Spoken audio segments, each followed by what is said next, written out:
Well, it's been a couple of days since the debates, and polls are all over the place. The Reuters Ipsos poll has Hillary Clinton up by 6. The LA Times USC poll has Donald Trump up by 4. And we've got more polls coming out as the week goes on. How are the candidates looking now as they get back out on the campaign trail? Let's turn to longtime political journalist, political pundit, one-time Washington correspondent, Ray Hurd. Ray, quick thoughts on the debate from the other night before we move on to how the candidates are doing now. Well, my first observation is that I admired Lester Holt of NBC News until the debate ended. Lester Holt was blatantly biased in favor of Hillary Clinton. At first, he let them have a go gently against each other, and then in the last half, he interceded. He was acting like he was the third debater, as though they were three people debating, and he was taking on Trump on issues that are relatively unimportant. He said that Trump had early on supported the Iraq War, which is true, but Trump decided it was a bad war after a few weeks. And he also attacked Donald Trump for saying what others were saying, that Barack Obama may have been born in Kenya or Jakarta or something, when Trump had dealt with that.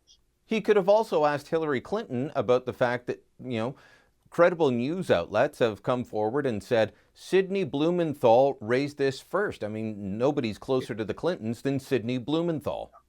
And what he should have asked, given how unfair he was and how favorable he was to Hillary, the three big questions that you have to ask Hillary Clinton were not asked. Why were you wrong about Benghazi? Why did you lie about terrorists attacking and killing 4 brave American diplomats? That's one question. The second question should have been, why are you and your husband using the Clinton Foundation, which has collected tens of millions of dollars from corrupt countries like Saudi Arabia? Why are you using that foundation as a bucket shop for your own campaign?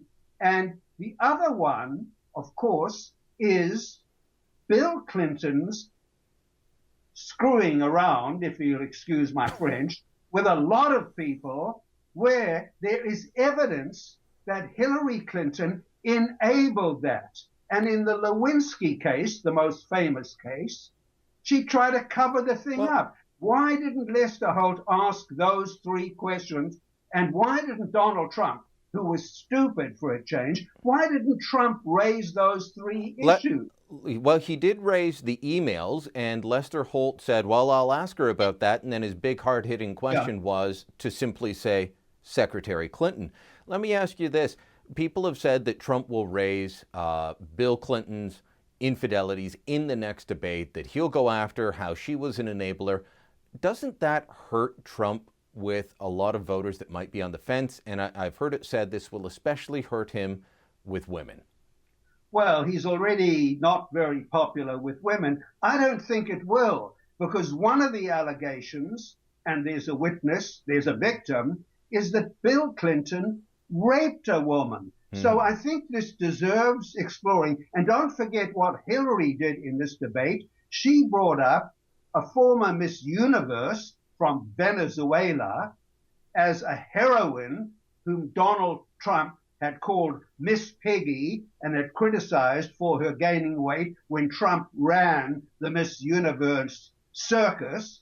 Well, guess what? Today, the London Daily Mail has found out that this woman, Alicia Machado, was in court over being an alleged accomplice to murder, and she also attacked a judge. And this is the sort of thing Trump will bring up, and Hillary has done this before. She should have checked this woman out before making her the North American Joan of Arc.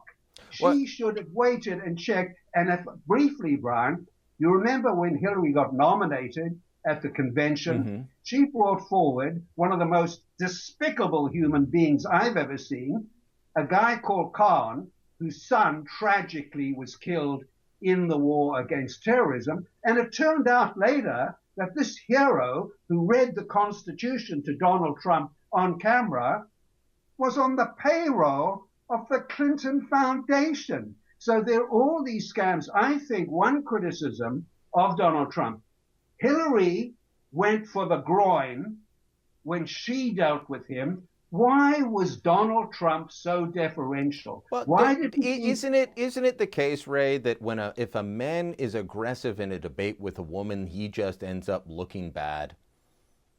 I think that if the woman was someone like Michelle Obama, who was, quote, clean, unquote, but Hillary Clinton, whether you like it or not, is tainted with what I will politely call slime. It's been that way for 25 or 30 years. She wants to be president. So I urge Trump to be more aggressive next time. And then we've got to move on to the Twitterverse, because a lot of Americans are not news junkies.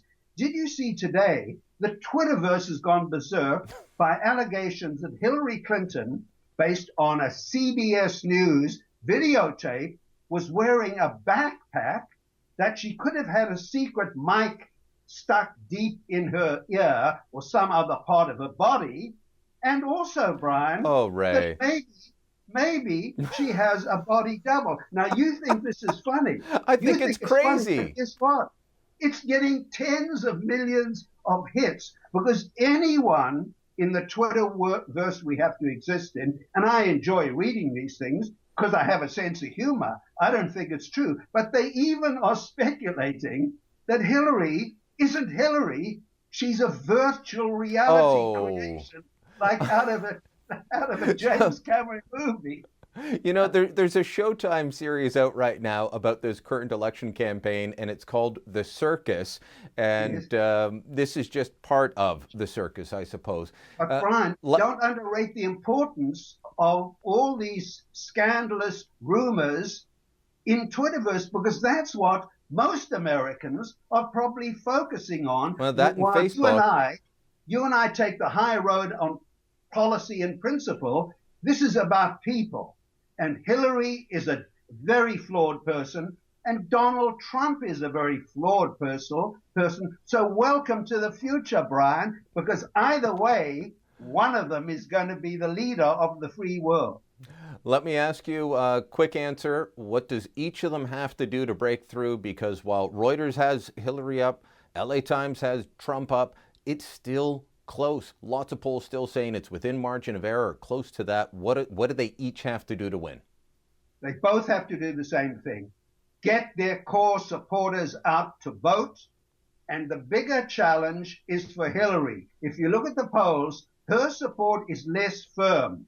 Donald Trump has a lot of true Trump believers. They're going to vote with him. So Hillary will need Bernie Sanders, Michelle Obama, Barack Obama, and Joe Biden to try to persuade Americans under 35 years old.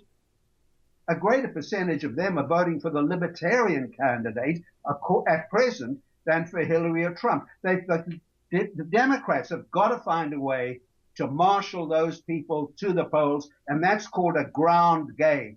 And it's going to be difficult because a lot of these millennials, these young Americans, are legitimately frustrated, which gets us back to square one. How do you think Bernie Sanders nearly became the candidate, and how did you think Donald Trump did? Because there's a populist revolt at the grassroots against the establishment, which has not put the interests of working class Americans first. We saw the same thing with Brexit in the United Kingdom. And there's nobody more establishment than Hillary Clinton. Ray, thanks for the time. Okay, Brian. Hope you liked what you just saw. If you did, make sure you subscribe to our YouTube channel. That's free, and that'll make sure you never miss another Rebel video. Or if you want even more from The Rebel, head over to therebel.media and become a premium member.